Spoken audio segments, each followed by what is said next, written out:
పదే పదేగా వారు మాట్లాడేటువంటి మాటలు ఏవైతున్నాయో ఇదందరూ కూడా దళిత బంధువులకు కూడా అధ్యక్ష వాళ్ళు తీసుకున్నట్టు ఒకటా రెండా వాళ్ళు 10 సంవత్సరాలలో కమిషన్ల పేరిట వేల కోట్లకు పడిగెత్తినటువంటి వాళ్ళే ఈరోజు మా మీద మాట్లాడారు అధ్యక్ష అంటున్నాం. ఈరోజు ప్రజలు వాళ్ళని తిరస్కరించి ప్రతిపక్షాన్ని పరిమితి చేసిన లోక్సభ ఎన్నికల్లో జీరోకు పరిమితి చేసిన ఈరోజు డిపాజిట్ కోల్పోయినప్పుడు కూడా ఈరోజు ఈ విధంగా ఇంకా మనసు మార్చుకొని మాట్లాడుకోవడం అనేది కరెక్ట్ కాదు. ఆ మాటలను తొలగించారు అధ్యక్ష. ఈరోజు చైర్ను కూడా బెదిరించే విధంగా మాట్లాడుతున్నారు అధ్యక్ష. మీరు మాట్లాడితే మీతో సమానంగా వారు మీ పైన కూడా మాట్లాడేది సరైనది కాదు. మీరు చక్కగా రూలింగ్ ఇచ్చి సరే మీరు కొత్తగా వచ్చిన సభలకు అధ్యక్ష మాకు ఆదర్శంగా ఉండాల్సిన వీళ్ళు ఎవరంటే మీరు 20 years ఇండస్ట్రీ అంటారు అధ్యక్ష. 21 సంవత్సరం నుంచి సభలు ఉన్నామని చెప్పి సూచన చేసే వీళ్ళు ఈ విధంగా మాట్లాడితే దాన్ని ఖండించకుండా ప్రోత్సహించడం ఎంతవరకు సభ అధ్యక్ష? ఈరోజు వారి యొక్క విధానాన్ని ప్రజలు తిరస్కరిస్తున్నారు. హౌస్లో కూడా ప్రతి ఒక్కరు ఖండిస్తున్న సందర్భం అధ్యక్ష. ఈ వారి మాటలు వెంటనే వెనక్కి తీసుకోవాలని చెప్పి కోరుతున్నాం, లేదంటే రికార్డు సరి చేసి ఆ మాటలు తొలగించాలని చెప్పి మీకు కోరుతున్నాను అధ్యక్ష. మరి గౌరవ సభ్యులు మరి రాజశేఖర్ రెడ్డి గారు. థ్యాంక్ యూ స్పీకర్ గారు. ఈ విద్యా సంవత్సరంలో ఎస్సీ, ఎస్టీ, బీసీ, మైనారిటీ, బ్రాహ్మణ విద్యార్థుల ఓవర్సీస్ స్కాలర్షిప్ మంజూరులో చాలా ఆలస్యం జరుగుతుంది అధ్యక్ష. దీంట్లో ఏంటంటే కేవలం ఈ సంవత్సరానికి వచ్చినప్పుడు 30 కోట్లు మాత్రమే విడుదల చేసిండ్రు. 80 కోట్లు బడ్జెట్లో పెట్టడం జరిగింది.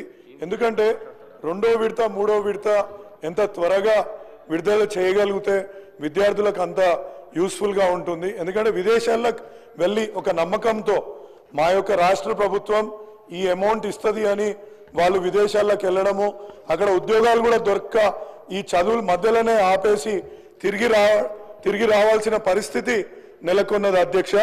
మా దగ్గర ప్రత్యేకంగా మా మల్కాజ్గిరి నియోజకవర్గంలో బ్రాహ్మణులు ఎక్కువ ఉంటారు.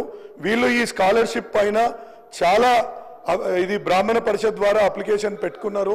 దీని నుంచి కూడా వాళ్ళకి ఎటువంటి సహాయ సహకారాలు అందకపోవడం మూలాన వాళ్ళు తీవ్ర మానసిక క్షోభకు గురవుతున్నారు అధ్యక్ష. దయచేసి మీ ద్వారా మంత్రికి నేను విన్నవించుకునేది ఏంటంటే ఈ రెండో విడత మూడో విడత ఏవైతే మనం ప్రామిస్ చేసి ఇస్తా అన్న స్కాలర్షిప్ని త్వరగా విడుదల చేస్తే వాళ్ళకు ఉపయోగపరంగా ఉంటుందనేసి నా యొక్క మనవి అధ్యక్ష. Thank you.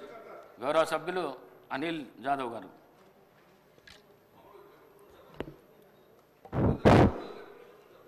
థ్యాంక్ యూ అధ్యక్ష. ఏదైతే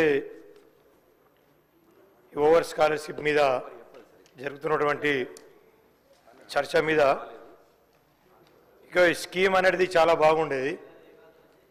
విదేశీలలో చదువుతున్నటువంటి పిల్లలు ప్రతిరోజు మాకు ఫోన్లు చేస్తూ ఉన్నారు. ఏదైతే రెండో మూడో విడత ఏదైతే బకాయిలు ఉన్నదో చెల్లిస్తలేరని చెప్పేసి వాళ్ళు విదేశాలలో నానా తంటాలు పడుతూ ఉన్నారు. ముఖ్యంగా రాష్ట్రంలో కానీ నా నియోజకవర్గంలో కానీ అయితే అన్ని కులాల వాళ్ళు ఉన్నా కానీ ముఖ్యంగా గిరిజన విద్యార్థులు మాత్రం చాలా ఇబ్బంది పడుతూ ఉన్నారు. ఎందుకంటే వాళ్ళ తల్లిదండ్రులు మార్కెట్లలో రోడ్లలో ఎక్కడ 2% 3%తో డబ్బులు దొరుకుతుందా, ఆ డబ్బులు తీసుకొనైనా కానీ కనీసం వాళ్ళకి పంపించాలని చెప్పేసి వాళ్ళు పడుతున్నటువంటి తండ్రులు నానా గోసలు చూడలేక చాలా ఇబ్బంది పడతాం అధ్యక్ష. ఎందుకంటే గిరిజన పిల్లలు వాళ్ళు చదువుకోవాలని చెప్పేసి అప్పుడు పెట్టినటువంటి బహుత్తమైన స్కీమ్ ఇది. అంత మంచి స్కీమ్ను కంటిన్యూ చేయలేక వాళ్ళ ఇబ్బందులు వాళ్ళు విదేశాల్లో ఇక్కడ రాష్ట్రంలో కానీ మన ప్రాంతాల్లో ఎక్కడైనా కానీ డబ్బులు దొరుకుతాయి అధ్యక్ష. కానీ విదేశాల్లో ఎక్కడి నుంచి తెస్తారన్న అధ్యక్షాలు రాత్రి పగలు ఫోన్లు చేస్తూ ఉన్నారు. మీరైనా మాట్లాడండి, ప్రభుత్వాన్ని మీరైనా మాట్లాడండి, ఖచ్చితంగా మాకు డబ్బులు అందించాలని చెప్పేసి వాళ్ళు చేస్తారు. ఎందుకంటే వాళ్ళు చదివినా కానీ వాళ్ళకు సర్టిఫికేట్ కూడా వస్తలేరు. ముఖ్యంగా అయితే వారితో పాటు చాలా ఇబ్బంది పడుతున్నారు కాబట్టి వాళ్ళకు న్యాయం చేయాలి. ప్రభుత్వాన్ని కూడా మేము వినవించుకుంటున్నాం. ఖచ్చితంగా ఏదైతే గిరిజన పిల్లలు ఏదైతే వాళ్ళు చదువుకుంటున్నారో వాళ్ళకి స్కాలర్షిప్లు చెల్లించాలి. ఇంకా ముందు కూడా ఎంతమందిని మనము స్కాలర్షిప్లు ఇంకా ఎంతమందిని మనం చదువుకు పంపిస్తూ ఉన్నాం, ఎంతమంది గిరిజన శాఖ తరపున ఎంతమందిని మనము పంపిస్తా ఉన్నాం అవి కూడా క్లియర్గా చెప్పాలని చెప్పేసి కూడా ఈ సందర్భంగా తెలియజేసుకుంటూ, అదేవిధంగా స్కాలర్షిప్ వస్తే ఇంకా వేరే విధంగా కూడా మన రాష్ట్రంలో కూడా చాలామంది డిగ్రీ పిల్లలు కానీ ఇంటర్మీడియట్ పిల్లలకు కూడా స్కాలర్షిప్లు వస్తలేవు, అక్కడ యజమానాలు కూడా వాళ్ళకి సర్టిఫికెట్లు కూడా ఇస్తలేరు, చదువు పూర్తయినా కానీ వాళ్ళకు కూడా సర్టిఫికెట్లు ఇస్తలేరు అధ్యక్ష. కాబట్టి దీని మీద మీరు ప్రత్యేకంగా చొరవ తీసుకొని యొక్క పరిష్కారాన్ని చూపాలని చెప్పేసి కోరుతా ఉన్నాం అధ్యక్ష. Thank you. గౌరవ సభ్యులు బిలాల గారు. थैंक यू स्पीकर साहब. स्पीकर साहब मैं मिस्टर साहिबा से आपके ज़रिए मालूम करना चाहूँगा कि आपने